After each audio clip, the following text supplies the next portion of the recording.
नमस्कार मित्रों, और स्वागत है आपका हमारा आर्यव्रत में।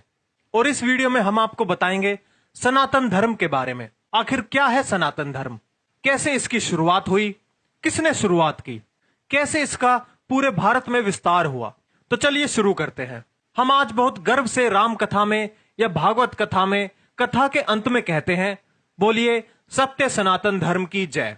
थोड़ा ये सोचे कि सनातन धर्म का अर्थ क्या है। सनातन अर्थात जो सदा से है, जो सदा से रहेगा, जिसका अंत नहीं है और जिसका कोई आरंभ नहीं है, वही सनातन है। और सत्य में केवल हमारा धर्म ही सनातन है। यीशु से पहले ईसाई मत नहीं था, मोहम्मद से पहले इस्लाम का मत नहीं था। केवल सनातन धर्म ही सदा से है, सृष्टि के आरंभ से है। किंतु ऐसा क्या है जो हिंदू धर्म में सदा से है? श्री कृष्ण की भगवत कथा श्री कृष्ण के जन्म से पहले नहीं थी, अर्थात श्री कृष्ण की भक्ति सनातन नहीं है। श्री राम की रामायण तथा रामचरितमानस भी श्री राम के जन्म से पहले नहीं थी, अर्थात श्री राम भक्ति भी सनातन नहीं है। श्री लक्ष्मी भी यदि प्रचलित सत्य और असत्य कथाओं के अनुसार भी सोचे तो समुद्र मंथन से पहले नहीं थी, अर्थात लक्ष्मी पूजन भी सनातन नहीं है। गणेश जन्म से पूर्व गणेश का कोई अस्तित्व नहीं था, तो गणपति पूजन भी सनातन नहीं है। शिव पुराण के अनुसार शिव ने विष्णु व ब्रह्मा को बनाया, तो विष्णु भक्ति व ब्रह्मा भक्ति सनातन नहीं है। विष्णु पुराण के अनुसार विष्णु ने शिव और ब्रह्मा को बनाया, तो शिव भक्ति और ब्रह्मा भक्ति सनातन नहीं है। ब्रह्म पुराण के अनुसार ब्रह्मा ने शिव और विष्णु को बनाया, तो विष्णु भक्ति और शिव भक्ति सनातन नहीं है। देवी पुराण के अनुसार देवी ने ब्रह्मा, विष्णु और शिव को बनाया, तो यहां भी तीनों की भक्ति सनातन नहीं रही। यहां थोड़ा विचार करें कि ये सभी ग्रंथ एक दूसरे से बिल्कुल उल्टी बात कर रहे हैं, तो इनमें से अधिक एक ही सत्य हो सकता है, बाकी झूठ। लेकिन फिर भी सब हिंदू इन चारों ग्रंथों को सही मानते हैं। अब इसे सौभाग्य कहें या दुर्भाग्य, इसका निर्णय मैं आप पर छोड़ता हूं। फिर ऐसा सनातन क्या है जिसका हम जय घोष करते हैं? वो सत्य सनातन है, परमात्मा की वाणी। आप किसी मुसलमान से पूछिए परमात्मा ने ज्ञान कहां दिया है, वो कहेगा कुरान में। आप किसी ईसाई से पूछिए परमात्मा ने ज्ञान कहां दिया है, वो कहेगा बाइबल में। लेकिन आप हिंदू से पूछिए परमात्मा ने मनुष्य को ज्ञान कहां दिया है, हिंदू निरुत्तर हो जाएगा। आज दिग्भ्रमित हिंदू भी नहीं बता सकता कि परमात्मा ने ज्ञान कहां दिया है। आधे से अधिक हिंदू तो केवल हनुमान चालीसा को ही परमात्मा का ज्ञान बता देंगे। जो कुछ धार्मिक होते हैं वो गीता का नाम ले देंगे, किंतु ये भूल जाते हैं कि गीता तो योगेश्वर श्री कृष्ण देकर गए हैं। परमात्मा का ज्ञान तो उससे भी पहले होगा या नहीं, अर्थात वो ज्ञान जो श्री कृष्ण ने अपने गुरुकुल काल में अपने गुरु संदीपनी मुनि के आश्रम में पढ़ा था। जो कुछ अधिक ज्ञानी होंगे वो उपनिषद कह देंगे, परंतु उपनिषद तो ऋषियों की वाणी है, ना कि परमात्मा की। तो परमात्मा का ज्ञान कहां है?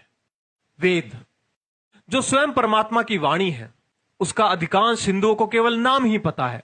वेद परमात्मा ने मनुष्य को सृष्टि के प्रारंभ में दिए। जैसे कहा जाता है कि गुरु बिना ज्ञान नहीं, तो संसार का आदि गुरु कौन था? वो परमात्मा ही था। उस परमपिता परमात्मा ने ही सब मनुष्यों के कल्याण के लिए वेदों का प्रकाश सृष्टि के आरंभ में किया। जैसे हम नया मोबाइल लेते हैं, साथ में एक गाइड मिलती है कि उसे कैसे चालू करें, किस प्रकार से इस्तेमाल करें, इस स्थान पर ना ले जाएं, इस स्थान पर ले जाएं, ऐसी चीजों के साथ ना रखें आदि। उसी प्रकार जब परम पिता ने हमें यह मानव तन दिया और यह संपूर्ण सृष्टि हमें रचकर दी, तब क्या उसने हमें यूं ही बिना किसी ज्ञान व बिना किसी निर्देशों के भटकने के लिए छोड़ दिया? नहीं, उसने हमें साथ में एक गाइड दी कि इस सृष्टि को कैसे उपयोग करें, क्या करें, इस तन से क्या करें, इसे कहां लेकर जाएं, मन से क्या विचारें, नेत्रों से क्या देखें, कानों से क्या सुने, हाथों से क्या करें आदि। उसी का नाम वेद है। वेद का अर्थ है ज्ञान। परमात्मा के उस ज्ञान को आज हमने लगभग बुला ही दिया है। वेदों में क्या है? वेदों में कोई कथा कहानी नहीं है, ना तो श्री कृष्ण की ना श्री राम की। वेद में तिनके से लेकर परमेश्वर पर्यंत वह संपूर्ण मूल ज्ञान विद्यमान है जो मनुष्य को जीवन में आवश्यक है। मैं कौन हूं? मुझ में ऐसा क्या है जिसमें मैं की भावना है? मेरे हाथ, मेरे पैर, मेरा सिर, मेरा शरीर, पर मैं कौन हूं? मैं कहां से आया हूं? मेरा तन तो यही रहेगा, तो मैं कहां जाऊंगा? परमात्मा क्या करता है? मैं यहां क्या करूं? मेरा लक्ष्य क्या है? मुझे यहां क्यों भेजा गया? इन सब का उत्तर तो केवल वेदों में ही मिलेगा। रामायण, भागवत, महाभारत आदि तो सारी ऐतिहासिक घटनाएं हैं जिनसे हमें सीख लेनी चाहिए और इन जैसे महापुरुषों के दिखाए सन्मार्ग पर चलना चाहिए। लेकिन उनको ही सब कुछ मान लेना और जो स्वयं परमात्मा का ज्ञान है उसकी अवहेलना कर देना केवल मूर्खता है। यह हमारी छोटी सी कोशिश थी आपको अपना धर्म यानी सनातन धर्म समझाने की। आशा है कि आप इस जानकारी को हर हिंदू और हर सनातनी के पास साझा करेंगे, क्योंकि यह जानकारी हर हिंदू के पास या हर भारतीय के पास होनी जरूरी है। और वर्तमान में तो इसकी जानकारी होना अति आवश्यक है, क्योंकि जैसे एक षड्यंत्र के तहत हिंदुओं को हीन बनाया जा रहा है और उनको उनके ही सनातन धर्म के खिलाफ भड़काया जा रहा है, जल्द ही हिंदू सिर्फ इतिहास बनकर रह जाएंगे। और जो कुछ लोग ये बोलते हैं कि हिंदू कभी खत्म नहीं हो सकते, वो जीवन पर्यंत तक रहेंगे, तो मैं आपको बता दूं आज दुनिया में हिंदुओं का सिर्फ एक ही देश है और वो भी सिर्फ अनौपचारिक रूप से।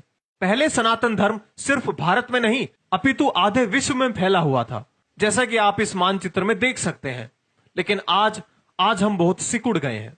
इसलिए इस जानकारी को जितना हो सके उतना शेयर करें, व्हाट्सएप पर, फेसबुक पर, ट्विटर पर, या फिर आप इसे डाउनलोड करके अपने यूट्यूब चैनल पर भी डाल सकते हैं। हमारा मकसद है जानकारी फैलाना, इसलिए इसे खूब शेयर करें, दूसरे लोगों को दिखाएं। आपसे बस इतनी सी आशा है। और हमारे यूट्यूब चैनल हमारा आर्यव्रत को सब्सक्राइब करना ना भूलें। तब तक के लिए करबद्ध नमस्कार।